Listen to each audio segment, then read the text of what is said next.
Hello everyone, welcome back.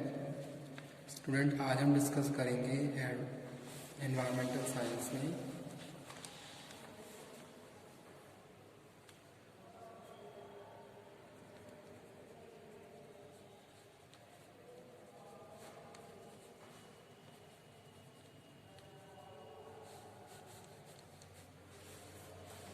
Disaster management.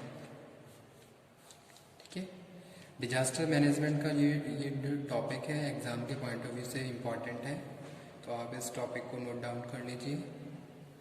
So let's start. सबसे पहले हम क्लियर कर लेते हैं कि भाई डिजास्टर है क्या। Okay, disaster is a sudden, extremely और unfortunate event that affect many people. No one can predict it happening or the extent to which it will damage or destroy. ठीक है, जैसे कि अगर हम बात करें डिजास्टर की कि है क्या, डिजास्टर क्या है? डिजास्टर इज सडन और एक्सट्रीमली अनफॉर्चुनेट इवेंट जो भी हो रहे होते हैं। ठीक है, और उनसे क्या है, जन और धन, जैसे कि हम बात कर रहे हैं कि दोनों की ही बहुत ज़्यादा हानि होती है।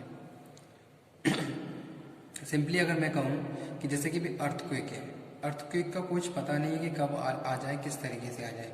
तो वो क्या है, इस तरीके की जो नेचुरल क्लैमिटीज़ या नेचुरलिटी के साथ जो भी इवेंट होते हैं जो कि क्या है, सडन है और अनफॉर्चुनेट है और जिनका कुछ पता नहीं है और जिनके होने के बाद बहुत सारी चीज़ें डैमेज और डिस्ट्रॉय हो जाती हैं, तो वो हम डिजास्टर बोलते हैं उनको। ठीक है, वो क्या है, डिजास्टर है। तो टॉपिक क्या है, पूरा डिजास्टर मैनेजमेंट है। अब किस तरीके से हमें इन सब चीज़ों को मैनेज करना है। ठीक है, जैसे कि अर्थक्वेक क्या है, सुनामी है, तो जो भी नेचुरल इवेंट, एक तरीके से जो इंसिडेंट हो रहे हैं उनको हम किस तरीके से मैनेज करें ताकि आने वाले टाइम में हम सारी चीज़ों को प्रॉपरली कंट्रोल कर सकें, तो वो हम इस टॉपिक में कवर करेंगे। तो उससे पहले हम ये क्लियर कर लें कि भी डिजास्टर है क्या। तो डिजास्टर क्या है, डिजास्टर एक एक्सीडेंट को बोल सकते हैं, एक इंसिडेंट बोल सकते हैं which a lot of people and animal क्या कहो डिस्ट्रॉय हो जाते हैं, डैमेज हो जाते हैं, जिससे क्या है पूरा एक तरीके से अर्थ पे क्या है बहुत सारी चीज़ें क्या है डिस्ट्रॉय हो जाती हैं। Disaster is a sudden, extremely or unfortunate event that affect many people. No one can predict it happening or the extent to which it will damage or destroy. Disaster is a bad accident. अगर हम बात करें disaster की, disaster क्या है, disaster is a bad accident और incident in which a lot of people and animals are killed. It is happened by using resources in higher quantities which are explored and environmental system. On the earth we are safe. It is based on nature of the earth and using the resources. Disaster may be in the form of earthquake. अगर मैं बात करूँ disaster तो किस तरीके से हो सकती है, in the form of earthquake. जैसा कि भी मैं बात कर रहा था कि भाई कहीं अर्थक्वेक आया जिसकी वजह से बहुत सारी इंफ्रास्ट्रक्चर को नुकसान हुआ, लोगों को नुकसान हुआ। ठीक है, बहुत सारे लोग मारे भी गए, बिल्डिंग की बिल्डिंग खराब हो गई, ढह गई। ठीक है, और नेचुरल बहुत सारी ऐसी नेचुरल चीज़ें हैं जिनको भी बहुत ज़्यादा नुकसान हुआ। तो वो हम बात कर रहे हैं किसमें, डिजास्टर में। जैसे कि फ्लड है, फ्लड भी क्या है, अ फॉर्म ऑफ डिजास्टर है। ड्रट है, सूखा पड़ गया, साइक्लोन आया कहीं पे, जैसे कि आपने बहुत सारे फॉरेन इंसिडेंट सुने होंगे, साइक्लोन की वजह से बहुत सारी ऐसे केसेस फाइंड आउट हुए थे जिसकी वजह से वहाँ के एरिया में बहुत ज़्यादा हानि हुई। लाइटिंग, ये सारी क्या है, फॉर्म ऑफ डिजास्टर है। We are try to get pure air, water and food from the nature, but over utilization of these extraction with earth of nature occur a major cause of the disaster. ठीक है, अब हम क्या कर रहे हैं, हम हमेशा अगर हम बात करें आज के टाइम पे, तो आज के टाइम में क्या है, जो ह्यूमन बीइंग है बहुत ज़्यादा सेल्फिश हो गया है। अपने पर्सनल यूज़ के लिए उन्होंने क्या करा, बहुत सारी नेचुरल चीज़ों को ओवर एक्सप्लोरेशन स्टार्ट कर दिया है। जैसे कि यहाँ पे लिखा हुआ है over utilization of natural resources. जो नेचुरल रिसोर्सेज हमारे पास एक्सेस क्वांटिटी में नहीं है, ठीक है, और जो हमारे लिए क्या है बहुत ज़्यादा इंपॉर्टेंट है, उनको भी बहुत ज़्यादा यूज़ करते जा रहे हैं। जैसे कि आप आज के टाइम में आपने देखा होगा इंडस्ट्रियलाइजेशन को बहुत ज़्यादा एक तरीके से प्रमोट किया जा रहा है कि भाई इंडस्ट्रियलाइजेशन करो ताकि जॉब, लोगों को पास जॉब अपॉर्चुनिटीज़ हों। लेकिन इंडस्ट्रियलाइजेशन कैसे हो रहा है, हम बहुत सारे हमारे फॉरेस्ट हैं, बहुत सारे जंगल एरिया हैं, वो हम ख़त्म करते जा रहे हैं और उसकी जगह इंडस्ट्रियलाइजेशन करते जा रहे हैं। यानी कि जो पेड़ों का कटाव है, जैसे कि हम डिफॉरेस्टेशन बोलते हैं, ये सारी प्रैक्टिसेस आज के टाइम में हो रही हैं, जिसका एक इफेक्ट एज अ डिजास्टर हमारे ऊपर पड़ता है। तो वो यहाँ पे हम बात कर रहे हैं, ठीक है। तो but overutilization and extraction with earth or nature occur a major cause of disaster. Nobody can predict situation of disaster. It is based on nature of earth which is fully exploded by use of human being. यानी कि हमारी जो day to day activities हैं, कहीं ना कहीं यही cause है किसका, एक मेजर फॉर्म ऑफ डिजास्टर का। जैसे कि आपने क्या करा, बहुत सारे पेड़ों को काट दिया, ठीक है।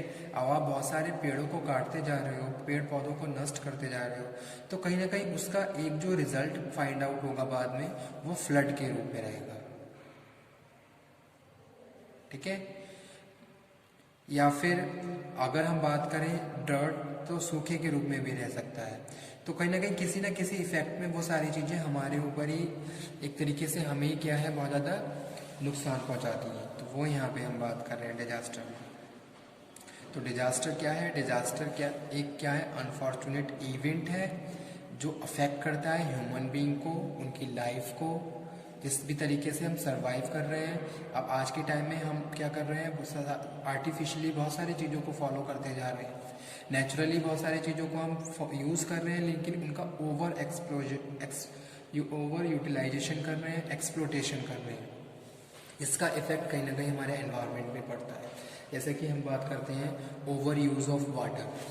आज के टाइम में आपने देखा होगा पानी को किस तरीके से ओवर यूज़ किया जाता है, या फिर उसकी वेस्टेज की जाती है।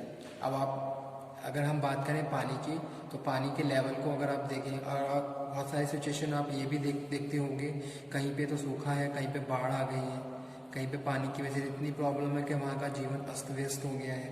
तो ये सारी चीज़ें कहीं ना कहीं हमारे जो मैन मेड एक्टिविटीज़ हैं, इन पे डिपेंड करती हैं, ठीक है। जो भी हम डे टू डे एक्टिविटीज़ कर रहे हैं, कहीं ना कहीं उसका इफेक्ट हमारे एटमॉस्फेयर, हमारे एनवायरनमेंट पे पड़ता है, जो अल्टीमेट रिजल्ट हमारे ऊपर ही फिर हमें ही फेस करना पड़ता है, ठीक है। तो वो यहाँ पे हम बात कर रहे हैं। तो इसीलिए यहाँ पे लिखा हुआ है disaster may be in the form of earthquake. जैसे कि क्या है कि अर्थक्वेक के रूप में आया। जैसे अगर आपको कोई मेजर इवेंट याद हो, तो आप उसको भी डिस्कस कर सकते हैं और उसको भी एज एग्जाम्पल कोट करके लिख सकते हैं एग्ज़ाम में, ठीक है। तो वो सारी चीज़ें आप ध्यान में रखें। कोई फ्लड, जैसे कि 2004 या 3 या 4 की बात है, तब ये सारी प्रैक्टिसेस बहुत सारी हुई थी। सुनामी की आई थी जब, ठीक है। तो ये सारी प्रॉब्लम होती हैं और उनको किस तरीके से मैनेज करना है, वो हमारा इस सब्जेक्ट में क्या है, मेन टॉपिक है।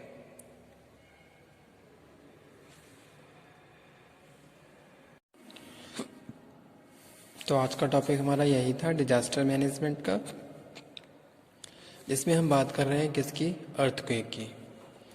Earthquake is a shifting of the ground caused by the sudden breaking and shifting of the large section of the earth, ठीक है। तो यानी कि जो रॉक्स होती हैं, जो चट्टानें होती हैं, 3 टाइप्स ऑफ रॉक्स होती हैं, तो इनकी जो पोजीशन है ये जब चेंज होती है, तो उसकी वजह से क्या है, जो अर्थ है उसमें मोशन स्टार्ट हो जाता है। जब उसमें मोशन स्टार्ट हो जाता है, तो वो अर्थक्वेक के फॉर्म में क्या होता है, जो भी हमारे अर्थ है उसके ऊपर क्या है, लोगों को हानि पहुंचाता है, ठीक है। तो वही चीज़ यहाँ पे मेंशन की गई है। Earthquake is a shifting of the ground caused by the sudden breaking of the shifting of large section of the earth. Rocky shift it is count as a biggest disaster on the earth, ठीक है। ये क्या है, as a biggest disaster count किया जाता है on the earth. And have energetic, और बहुत ज़्यादा एनर्जेटिक होता है, ठीक है।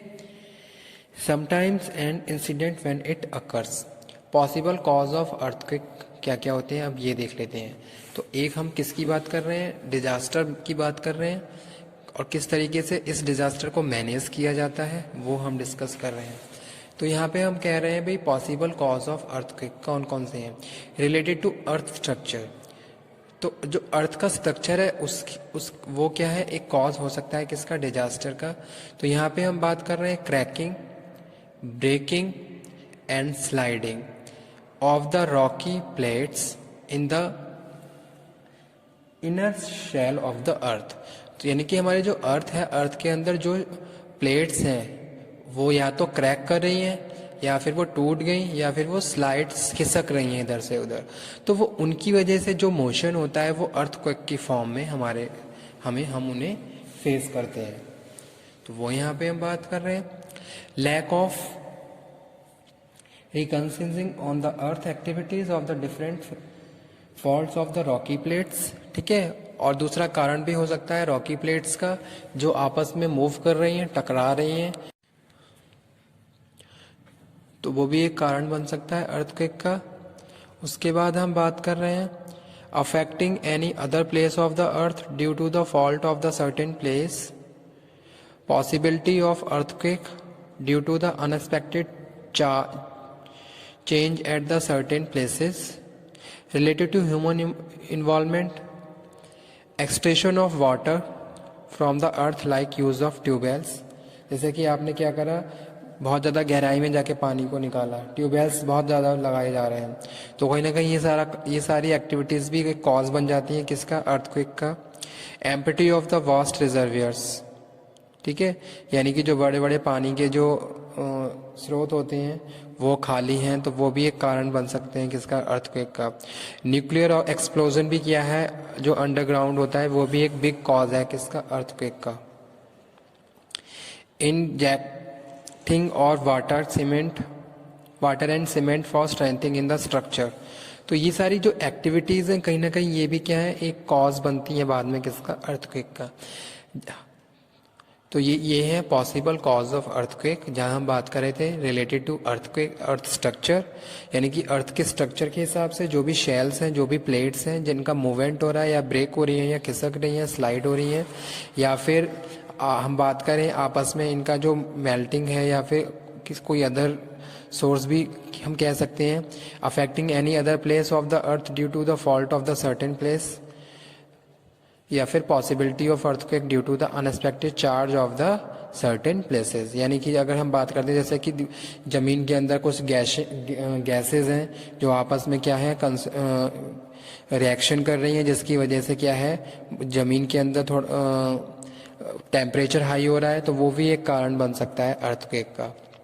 और ह्यूमन रिलेटेड एक्टिविटी में हम बात कर रहे हैं extraction of water from the earth like use of tubewells, empty of the vast reservoirs, nuclear explosion और injecting water and cement for the strengthening of the structure.